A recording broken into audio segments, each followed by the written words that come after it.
Dan saudara, untuk selanjutnya kami juga akan mengajak Anda untuk memantau dari berbagai daerah. Namun sebelumnya, saudara, tim Basarnas melakukan evakuasi korban yang terluka akibat banjir bandang dari wilayah Palembayan, Kabupaten Agam, Provinsi Sumatera Barat. 8 orang dibawa ke Rumah Sakit Lubuk Basung Agam. Karena banyak jalan yang terputus, saudara, para korban dibawa menuju Rumah Sakit Lubuk Basung Agam dengan menggunakan helikopter. Nagari Salareh Aya Timur, Kecamatan Palembayan, Kabupaten Agam merupakan salah satu daerah yang terisolasi akibat banjir dan juga longsor yang tengah melanda Aceh, Sumatera Utara, dan Sumatera Barat.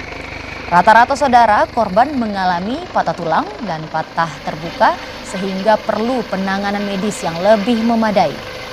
Selain fokus untuk mencari korban hilang, penanganan korban yang mengalami luka akibat kejadian bencana juga menjadi fokus dan perhatian utama tim gabungan.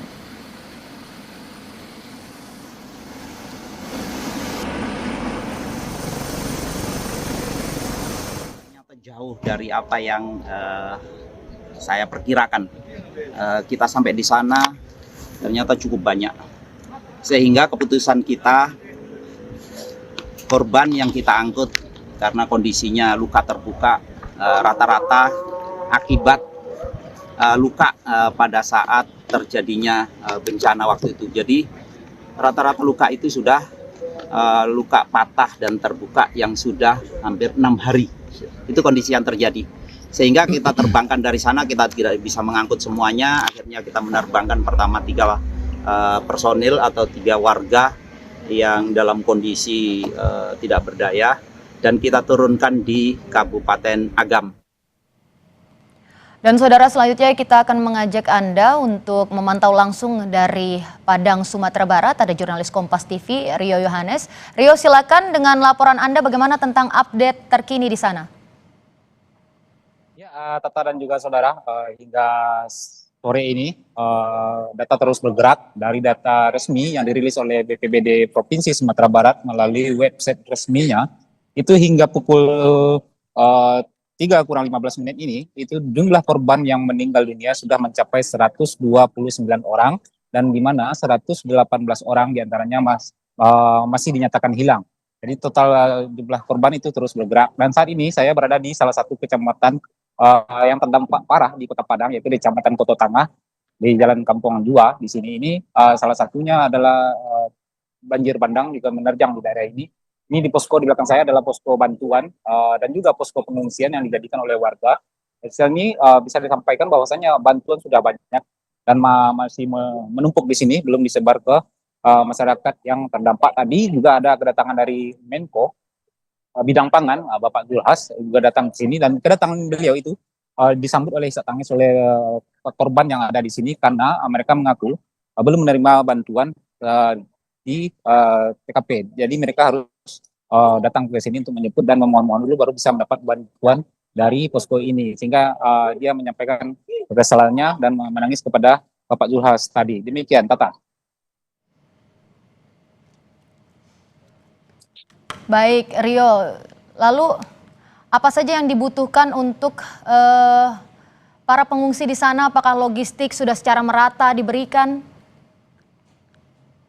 Ya, ini kembali lagi kepada tipikal masyarakat karena di sini bantuan logistik itu sudah memadai, tapi memang masih menumpuk di sini dan terfokus kepada warga yang mengungsi di sini. Sementara ada beberapa di antara warga kita yang masih enggan untuk mengungsi. Ketika mereka merasa sudah aman, mereka kembali ke rumah dan untuk bersih-bersih, mereka tidak kembali lagi ke pengungsian ini. Sehingga ini luput dari pantauan dari tim gabungan. Dan tadi ibu tadi sudah didata kembali oleh tim yang ada di posko ini dan segera berjanji akan mengantarkan bantuan ke rumah dia karena dia memang tidak ingin di sini di posko pengungsian yang ada di masjid ini. Demikian, Tata.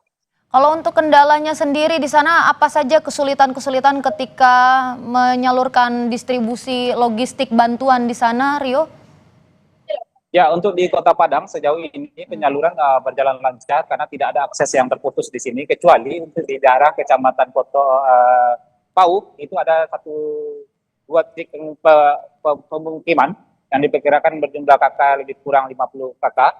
di daerah Batu Busuk namanya, itu memang terisolasi.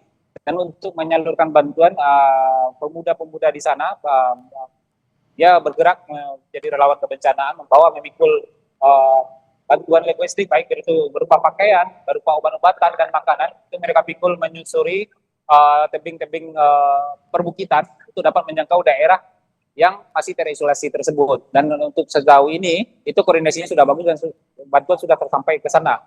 Sementara untuk kabupaten kota yang lain, itu ada 2 kabupaten kota yang juga cukup dampak terparah, yaitu Kabupaten Pasaman Barat dan juga Kabupaten Agam. Nah, di Kabupaten Agam ini, di Malala, itu masih ada daerah yang terisolasi dan juga di daerah penyelayan tadi, dan juga di Kabupaten Pasaman Barat. Nah, dari 2 kabupaten ini, penyalurannya memang harus melalui udara, dan itu sudah dilakukan, dan juga melalui di Pasaman Barat, itu melalui jalur laut penyaluran bantuannya. Dan juga sudah dilakukan oleh pemerintah provinsi. Kemarin itu Wakil Gubernur Sumatera Barat, Pasko, sudah sampai ke titik-titik yang belum terjangkau dengan helikopter dan juga menggunakan kapal untuk menyalurkan bantuan bagi warga yang di sana. Demikian, Tata. Baik, Rio Johannes melaporkan langsung dari Padang, Sumatera Barat. Terima kasih, selamat bertugas kembali, tetap berhati-hati. Dan saudara, Breaking News Kompas TV masih akan terus kami lanjutkan. Seusai jeda, tetaplah bersama kami.